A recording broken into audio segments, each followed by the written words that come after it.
আসসালামু আলাইকুম, সবাই কেমন আছেন? বাংলাদেশে আসছে ব্লগে আপনাদের সবাইকে স্বাগতম। সকাল সকাল ঘুম থেকে উঠে গেছি। সকালের দৃশ্যটা আসলে খুবই সুন্দর লাগছে। পাখিরা উঠছে আর সকালের আবহাওয়াটা খুবই ভালো লাগছে। আর আকাশটা অনেক মেঘলা, মনে হচ্ছে বৃষ্টি আসবে। তো 6:30 না, 5:40 উঠছিলাম। তখন আমি ওঠার পরেই তো সকাল সকাল নাস্তা বানানোর জন্য চলে আসছি। নাস্তা বানাচ্ছি, রুটি বানাচ্ছিলাম। রুটি বানিয়ে বাচ্চাদের স্কুলের জন্য রেডি করাবো, বাচ্চারাও রেডি হবে। অনেক দিন পর একটা ব্লগ ছাড়ছি, একদম ছোট একটা ব্লগ। আপনারা সবাই কেমন আছেন সেটাও বলবেন। আর যদি ভুল ত্রুটি হয়ে থাকে, আমার কথা মাঝে অনেক ভুল থাকে, আপনারা সবাই ক্ষমা দৃষ্টিতে নেবেন।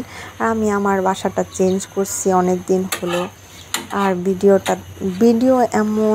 তেমন একটা দেই না, এই যে কথা এখনই আটকে আটকে যাচ্ছে। আসলে সবসময় ভিডিও করা হয় না, এই জন্যই একটা অবস্থা। রুটি বানানো শেষ করার পরে আমি বাচ্চাদের স্কুলের জন্য রেডি করাচ্ছিলাম।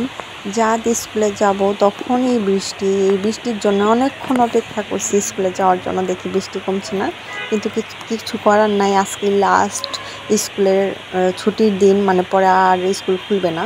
তাই জন্য পড়াগুলো দাগাই দিচ্ছিল। আর আমার মেয়েও তো মাত্র নার্সারিতে পড়ে, ছেলে 5-এ পড়ে। ছেলের পড়াগুলোও দাগানোর দরকার। তো ছেলেরও নিয়ে মেরে নিয়ে তারপর বৃষ্টির মধ্যেই গেছি। যেহেতু বাসাটা স্কুলের পাশেই, তারপরও চলে গেছি, আমার বেশি কষ্ট হয়নি।